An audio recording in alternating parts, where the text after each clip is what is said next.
Thank you for watching the Fitness Feuds channel. Be sure to like and subscribe.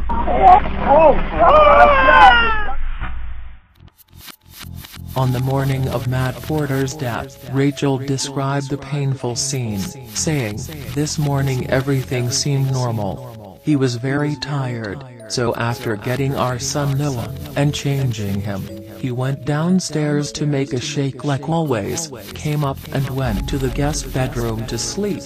He does this sometimes to get extra rest while I play with Noah until breakfast. He heard me in the playroom, and came out to play with Noah. After playing with Noah, and talking to me for a bit, he was texting on his phone. He was on his stomach, and reached out and said Rachel, and started breathing oddly." Rachel said that when the paramedics arrived at the scene, she knew her husband had passed away.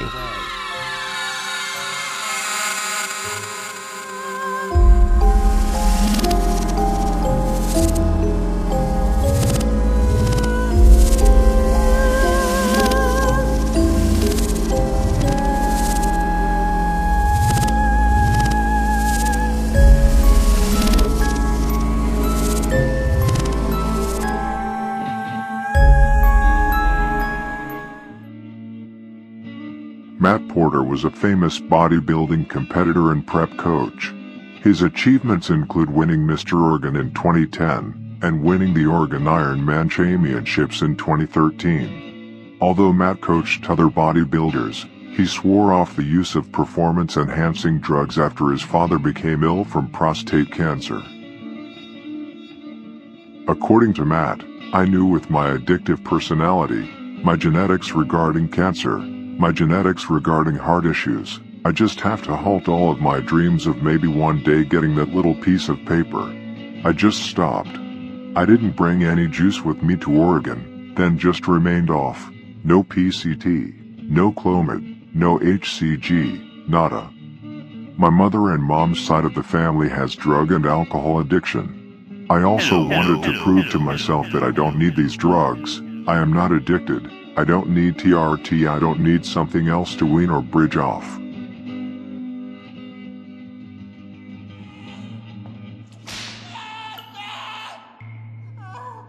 But it was too late for Matt Porter. It was rumored he had acquired heart disease in his late 20s, and had years of high blood pressure.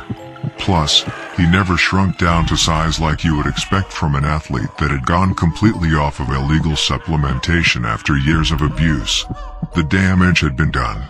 Matt Porter died at an age of only 34. Way too young. Way too young.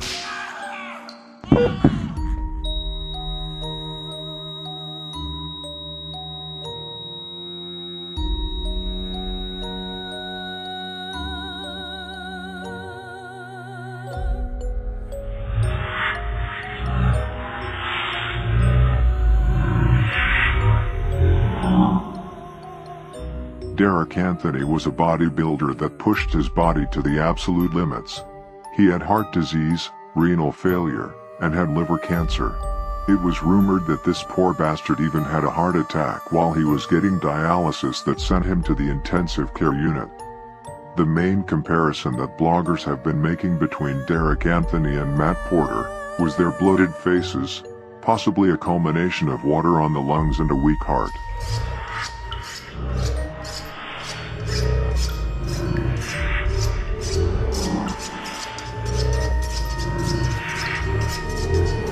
Hire someone that knows what they're doing. Do not read forms that will mindfuck you. I heard this myth, you have to take 10 grams of sugar per hour. Matt Porter has often been referred to as one of the best coaches in bodybuilding, but not everyone agreed. Especially since Matt knew the dangers firsthand when he was diagnosed with heart disease in his 20s. Bodybuilder Boston Lloyd thought Matt was reckless with his advice.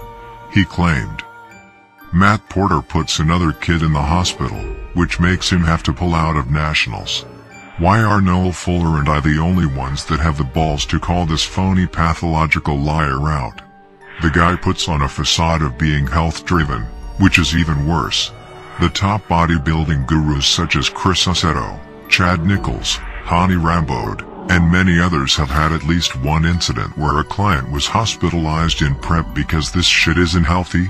The only difference is, these gurus never claim contest prep is healthy, and they are not putting numerous clients in hospital year after year like Matt TRT Phony Porter. This is his MO. He runs his clients into the ground with no-fat diets, and lets them turn into catabolic machines. He is known for recruiting decent lightweight bodybuilders, and burning 10 to 15 pounds of tissue off them, just so they can turn pro at a soaking wet 135 pounds. This guy is one of the absolute worst the industry has seen. Wake up, people.